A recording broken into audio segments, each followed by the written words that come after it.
How's it going, everyone? In this video, I want to talk all about a state of play that is dropping tomorrow. However, it doesn't look like this will be a major event. We'll talk about it. And also, another major upgrade, one that I have mentioned in previous videos wanting it. It is happening. PlayStation 5, PlayStation 4 Pro. If you weren't hot on Dying Light 2, hey, Dying Light 1 is a great game, and now you're going to be able to play it even better on PS5. Now, first of all, let's talk the state of play, because this is definitely the news that everybody's talking about as far as gaming goes. Broadcast Wednesday, March the 9th, 2 p.m. Pacific Time, 5 p.m. Eastern, 11 p.m. CET. Coming from Chris and Zatani over on the PlayStation blog, a new state of play, is upon us. Join us this Wednesday, March 9th at 2 p.m. Pacific, 5 p.m. Eastern, 11 p.m. CET for new reveals and eye-catching updates for PS5 and PS4 titles. No, we won't have any updates on PSVR 2 titles or hardware in this broadcast. I think we're going to have to wait a little bit longer for that. Honestly, I wouldn't be surprised if we don't hear anything more concrete about the PSVR 2 until like mid-summer. So there you go with that. The show is clocking in around 20 minutes, give or take, so that's not a lengthy state of play at all. There is a special focus on highlighting great games coming from some of our beloved Japanese publishers, though we'll have a few updates from other developers located around the world too. So it's just looks like there's going to be a focus on the Japanese publishers, which I'm all on board with. Would love to see some updates on JRPG, Star Ocean, Final Fantasy from Square Enix. I don't know if we're going to get a Final Fantasy 16 update just like thrown together at a state of play event like this, but I mean, that game's going to have an enormous amount of hype, as we close into the release of that game. So it's really not that big how you go about it with giving us an update on that, but from what I hear, it looks like there's gonna be a little bit longer to wait before we hear about that, but I would love to be wrong. Otherwise, Star Ocean is scheduled for release this year. I'm just giving you guys JRPGs off the top of my head. Could see something like a port or anything like that, something that wouldn't be a massive undertaking. Like, I think there's money to be made on like a Final Fantasy 13 trilogy, and I know I'm kind of focusing on Square Enix here.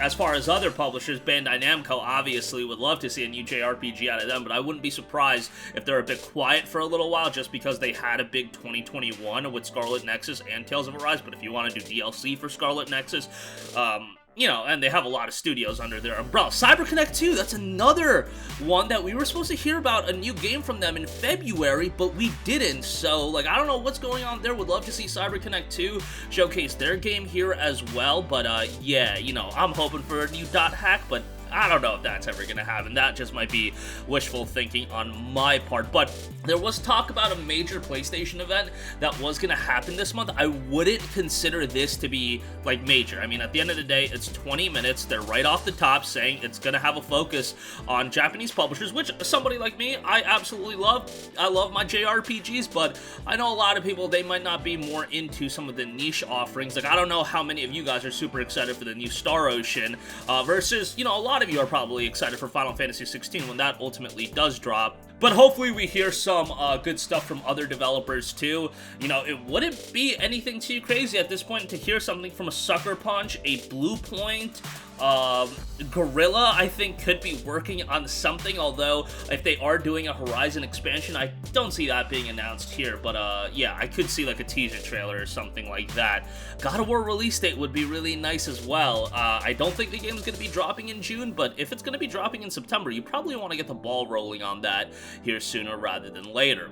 Alright, moving on from that, I do also want to note Dying Light Next Gen upgrade is now available for PlayStation 5 and PlayStation 4. Xbox upgrade is coming soon. This is one that I've been wanting for quite a while. Dying Light 1 is an awesome game, and it's just a game that I figured that they would be able to optimize really well on the PlayStation 5. Now, with the PlayStation 5 upgrade, you're going to have 3 different modes. Performance mode with 60 FPS and Full HD, Balance mode targeting 60 FPS in high quality HD, and then Quality mode with 30 FPS in 4K.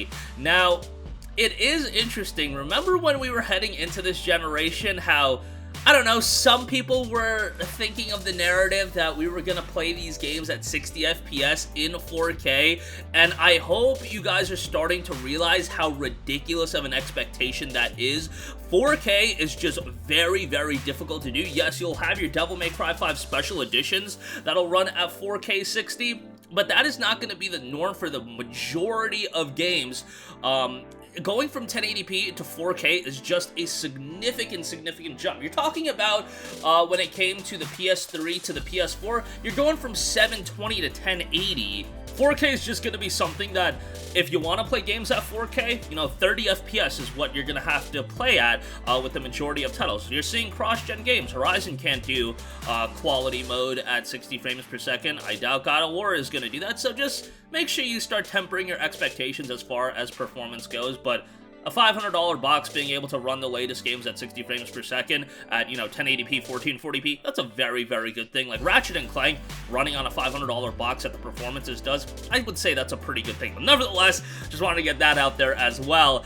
60 FPS in full HD is going to be quite nice, and again, you'll have that balance mode as well, targeting 60 FPS. But we'll see how that ultimately runs. PlayStation 4 Pro improved the 30 FPS cap on PS4 Pro and also introduced new networking utilization to the EOS solution. So there you go with that. And also, if you want to pick up Dying Light, Platinum Edition, all the DLC, all the additional content, that's $15. I know a lot of you guys are probably waiting on the Dying Light 2 Platinum Edition to jump on it just because Techland, they already, let us know that this game is going to have a ton of DLC. Dying Light 2, that is. Platinum Edition of Dying Light 1 really is the definitive edition. You get the following, you get so much additional content. Obviously, the base game is quite good, and now you're playing it on PS5. If you haven't picked it up yet, this is one that I would highly recommend you to go pick up ASAP at this price point, especially if you have a PS5. Just a quality title to pick up, at this price. But that's going to do it for me. Let me know your guys' expectations on State of Play.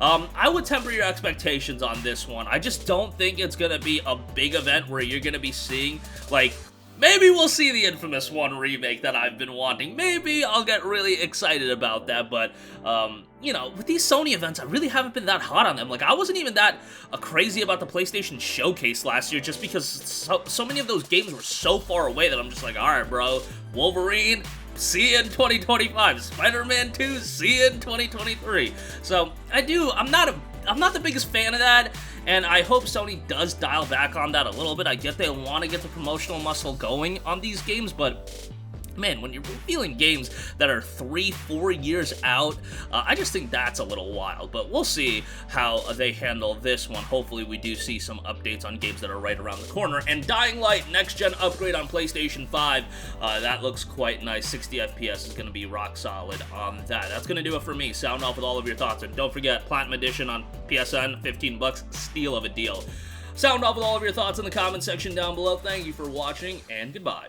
Hey guys, we hope you enjoyed the video, and if you did, make sure to hit the subscribe button, and if you're already subscribed, do us a favor and hit the bell icon. This way you'll be notified whenever we post a new video. That's the best way to keep up with all of our uploads, and we usually try to upload 2 videos a day. And with the bell icon hit, you'll be notified whenever we do upload a video. As always, thanks for watching.